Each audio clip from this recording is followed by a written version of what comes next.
What's going on, Jerome's? Happy Thursday. Birds are chirping and stuff, and it's time for another Vikings news dump. So, of course, the story from yesterday is J.J. McCarthy undergoing successful. It's good news. Successful full meniscus repair. So not the trim, and he will be sidelined for the entire 2024 season.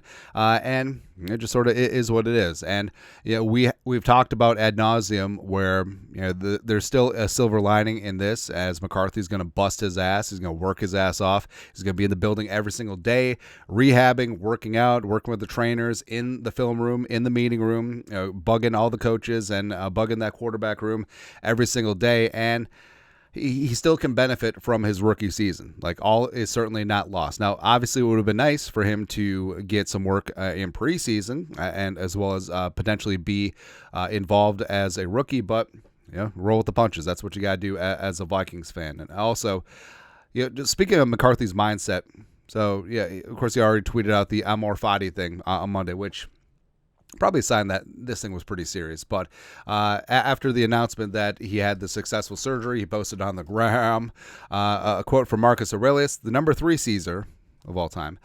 Quote, "A blazing fire makes flame and brightness out of everything that is thrown into it." So basically, he's got that fire in his hat, and he's going to let it shine. All right, so McCarthy's season is coming up. Also, on one of the photos was a great picture of him and O'Connell embracing at midfield ahead of the Raiders game. And that's all they do. Like, it'd be one thing if McCarthy just showed nothing before he got injured, but just gave just a little bit of hope. That second half against the Raiders, he was dealing, man. And I don't care. Hey, it was against the 2s and 3s. It was with 2s and 3s, so whatever. But the Vikings certainly do have their future franchise in the building. And also, so Kevin O'Connell let his guard down in this one. You can tell, O'Connell McCarthy, that connection is real, and it's going to be long term.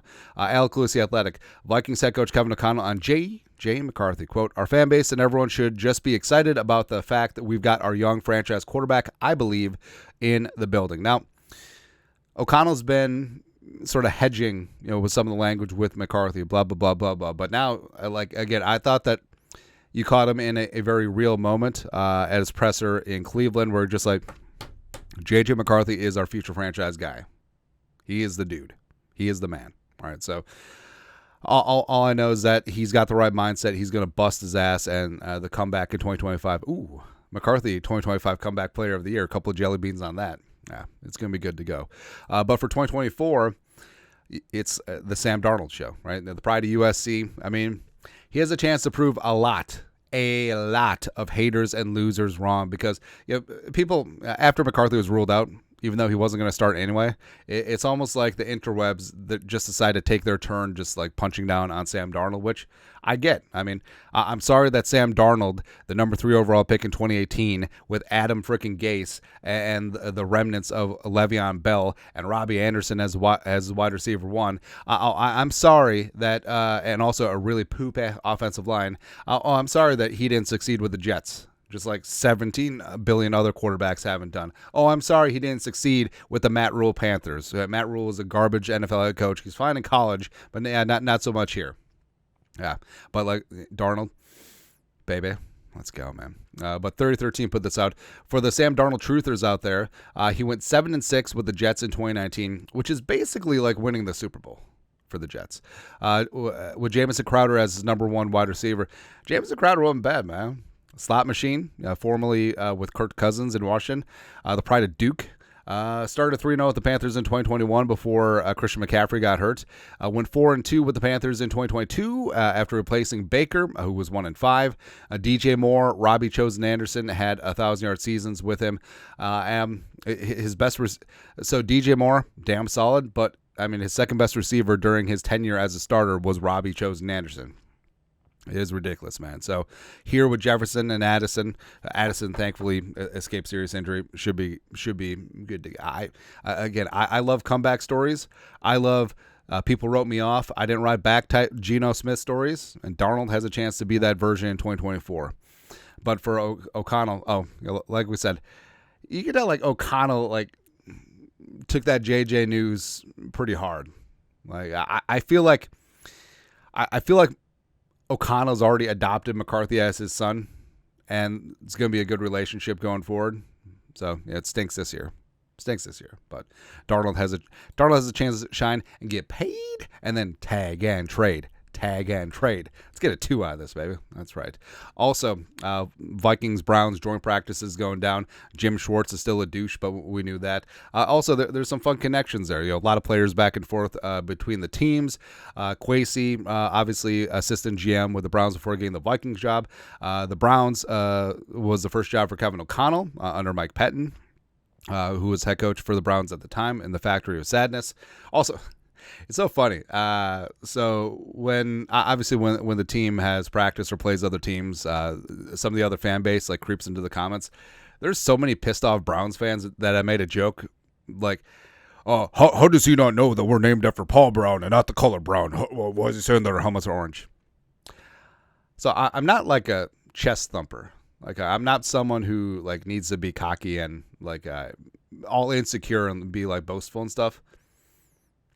But I would guarantee and wager a significant number of jelly beans I know more Browns history than the hardcore Browns fans. Just because I'm like a hardcore football history nerd and probably on the spectrum. But it is what it is.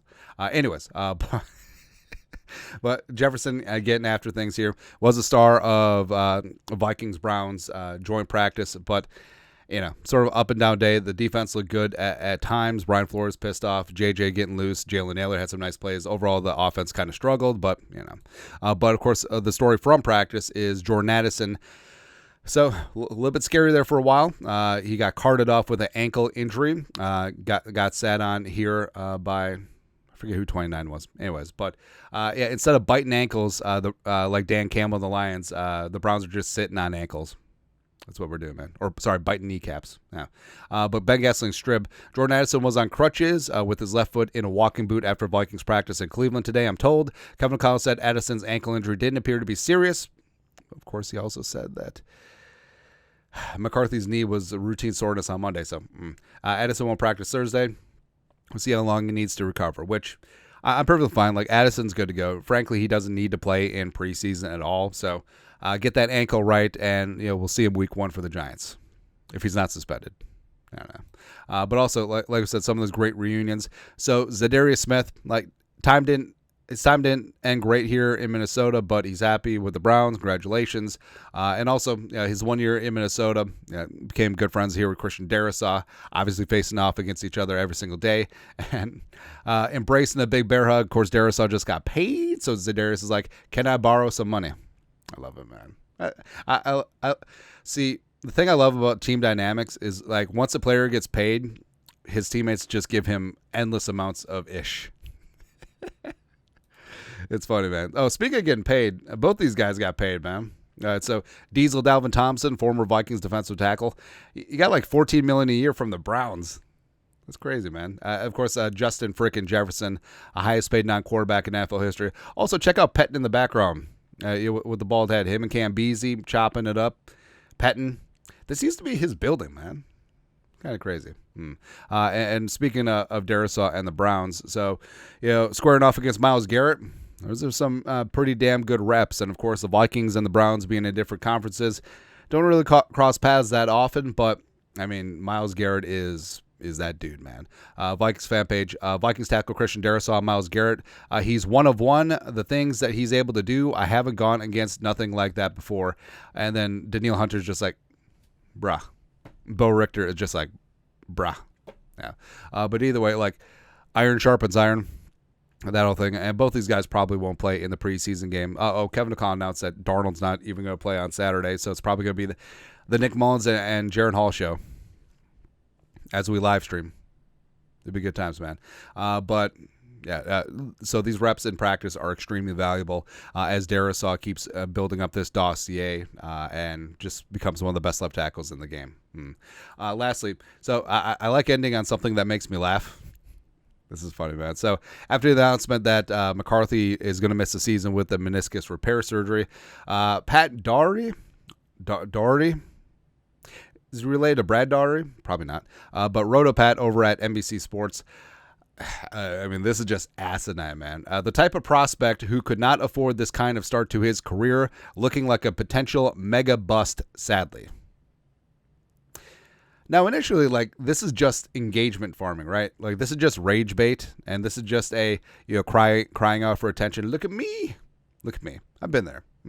But that's a flawed analysis, man. All right, so J.J. McCarthy coming in at 21 years young, the sky is the limit for him, has all the physical tools, and frankly, like, he was one of the quarterbacks who was definitely going to sit for a year, especially in the situation here in Minnesota. Redshirt year with Kevin O'Connell, behind slinging Sam Darnold, etc. But prospect who could not afford this kind of start to his career, as we said, it absolutely does suck for McCarthy because he's not going to have that specter of being on the field as a rookie. He's not going to get those practice reps. He's not going to get the rest of training camp and preseason, but he's going to be in the building every single day. And it's a lot more getting up to speed between the ears in the NFL game than it is out on the field, right? And McCarthy, like, I have no worries about McCarthy on the field. Now, a prospect who could not afford this kind of start to his career, like missing his entire rookie season, I would say Michael Penix. 25,000-year-old Michael Penix. 75,000-year-old Bo Nix, right? So I honestly don't think this changes anything, because if the plan went perfectly, J.J. McCarthy, his ass would have been on the sideline all season and only gotten in garbage time after Sam Darnold led the Vikings to a 40-point win. That's basically it. So the plan hasn't changed because his presence in the building and the facility is still going to be valuable. Right, so I honestly don't understand this one. Like I said, it would be one thing if he was a 23, 24, 25-year-old rookie, potentially a bad, like, no, this would be a bad start for Michael Penix Jr. Hey, remember all those people bitching and moaning about, hey, you can't draft Michael Penix Jr. because he's got bad knees. Anyways, but no, it's just ridiculously. And again, it's just a cry out for, let's just have a hot take so I can get attention. I blame Skip Bayless for all this. Just like, because there's 0% chance that he actually believes this, right? I don't know, man. But your thoughts are thoughts. Vikings news dump on this beautiful Thursday. You guys are the best. You know what to do. Skull production value.